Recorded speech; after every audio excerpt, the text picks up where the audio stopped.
and welcome to RevZolutions. Today I'm test riding the BMW F750 GS. I test rode the smaller model earlier in the week and fell in love with it, but this one completely blows it out of the water. So the 750 GS is a twin cylinder engine with a single exit exhaust. It's got 76 brake horsepower, which is more than enough for the UK roads. I really like the front styling of this bike. It's got the asymmetrical headlights, and they follow that design in with the windscreen as well. Although this doesn't really offer you that much protection when you're on the road, you can really feel the wind in your chest when you're doing national speed limits. It is a bit windy today, so it probably felt it a little bit more. I'm not sure if you can raise this windscreen. It hasn't got the easy lift like the 850, but you could probably put an adapter on top if you're doing long distances on motorways. Okay, as with most adventure bikes, the front wheel is always slightly bigger than the rear wheel. This is a 19-inch front wheel and a 17-inch rear wheel. The suspension on this bike is really nice and comfy. It does have an electronically assisted suspension as well. So as standard with this bike, it comes with the Brembo brakes. You've got twin cylinder discs on the front and one on the rear. The exhaust is a really large exhaust. I'm not particularly keen on the styling of this. You could probably change it, but it does sound really nice, especially when you start the machine. It comes with a nice grunt. So the height of this bike, again, as I've said previously, I'm 5'6" with a 31-inch leg. The seat height on this is 32.1 inches, which is actually lower than the 310 GS that I took out the other day. So I feel really comfortable on this bike. I'm on my tiptoes slightly, but it's very stable. And considering the weight of this bike, it feels really light between your thighs. Also with this, the problem I had with the 310 GS, I really struggled with the side stand. This one I can flick up so much easier.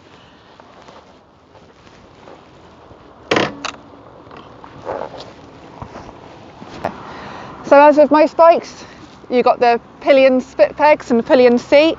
This is a really nice large pillion seat and it's really comfy. I'd have no issues taking a pillion on this bike. It's got more than enough power. I think you could travel long distances with this. It also comes as standard with the luggage rack and the grab rails, which make it really easy to manoeuvre this bike. So the rear of this bike is styled really nicely as well. We've got the LED brake lights and indicators, which are nice and bright. Also, this doesn't come with a tail tidy as standard, but the tail of this bike, it's actually quite nice. I don't think you'd really need to put a tail tidy on this. It doesn't stick out particularly far. It's barely past the end of the exhaust. It looks nice and tidy on the back. So the dashboard is a nice 6.5-inch display. You've got your nice rev counter on the side here. Revs up to 11,500 RPM. Red line's about 8,500. So you've got your ABS indicator. This disappears once you start riding. And you've got your miles, how fast you're going, your gear indicator. This also tells you, as I've said when I'm riding, when to change up or down a gear. So I'm in road mode at the moment. You can change through all your modes. It's really easy on your handlebars.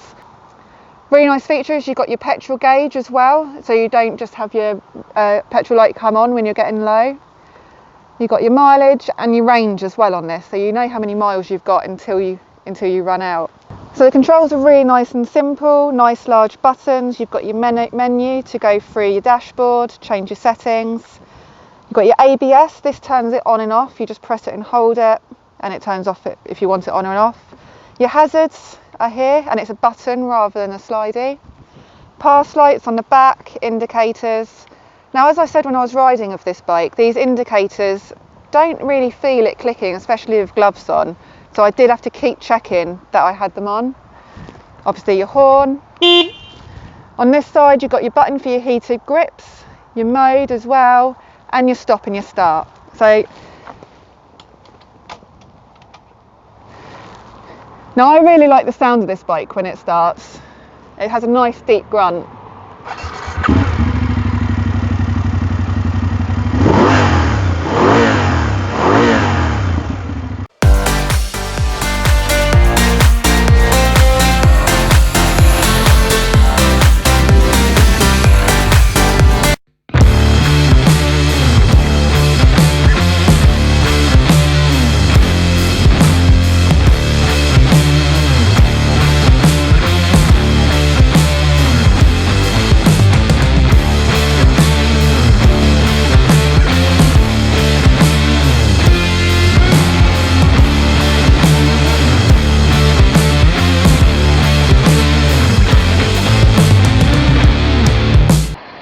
see what it corners like. Oh, really nice and smooth. Really nice front brake, really does slow you down very quickly.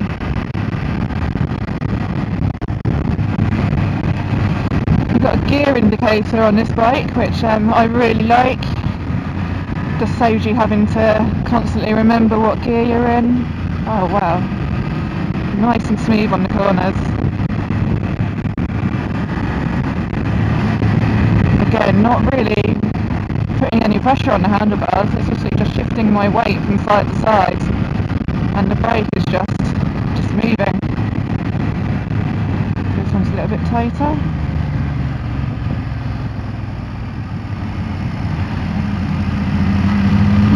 Really nice and smooth. I was in probably a gear too high then, and it still went round there lovely. Let's try it in a lower gear. Oh, still so smooth and nice. I'm not the most confident on corners, and this is such a good confidence booster. So on the gear indicator as well, it does actually have a little arrow, so if you stay in a gear too long, it tells you whether to move up or down, which to me I'd say it's a little bit annoying. I feel like it's pressuring me to change gear, but yeah, I suppose it's helpful. It depends on what you like to be told from the bike, really, I suppose. It would be so easy to speed on this bike because you can't feel how fast you're going. I always try to stay to the offside of the bike in front. I don't like staying directly behind, just in case he has to brake really quickly. If my reaction's just slightly slower, I don't want to go crashing into the back of him. I'd rather go shooting past him. So sometimes I do have to check that I've actually indicated and I've actually cancelled it, just because you can't always feel it. But I think that's something you'd get used to once you've ridden the bike quite a lot. It's something that you get used to the feeling. It does have a self-amplifying clutch, which means it is a lot easier to hold in. I suppose if you're doing a little bit of off-road, it's not going to hurt your hand as much, not make it ache if you're really having to use your clutch control. It also has an anti-hopping clutch, so I haven't tried it. I'd probably fall over if I do, but it helps you stop that kangaroo hop if you pull away a bit quick.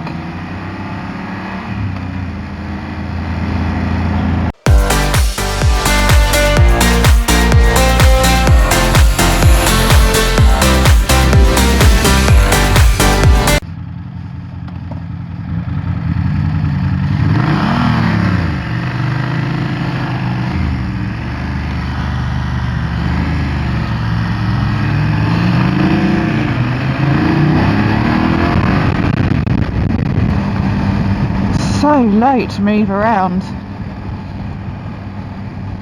I think it's over 200 kilograms, this bike.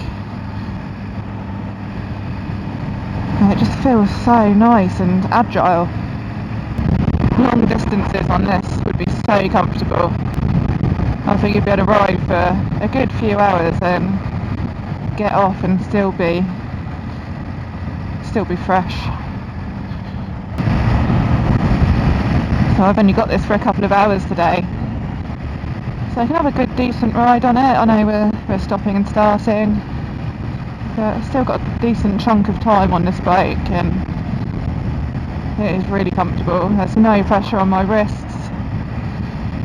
Such a light grip, you really don't have to hold the handlebars or the levers very hard at all.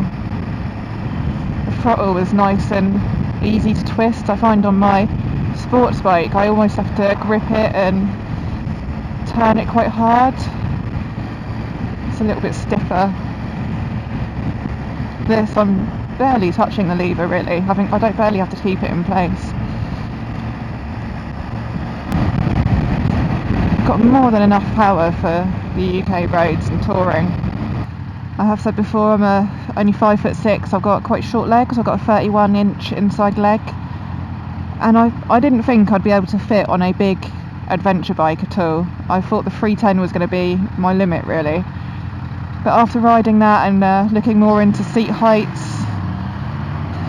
sort of discovered there's a few more that I can potentially ride, have a test ride on and see how I get on. And this, I really didn't think I was going to be able to, but it's so comfortable. It actually feels lighter, it actually feels lower than the 310.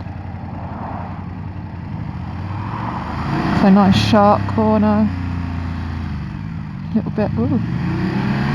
So again, I'm not very good at corners. This bike is so forgiving, it's just taken me around. Didn't have to really worry about the gravelly road. It really is a good confidence builder, this bike. Kickstand is so much easier to put up and down as well.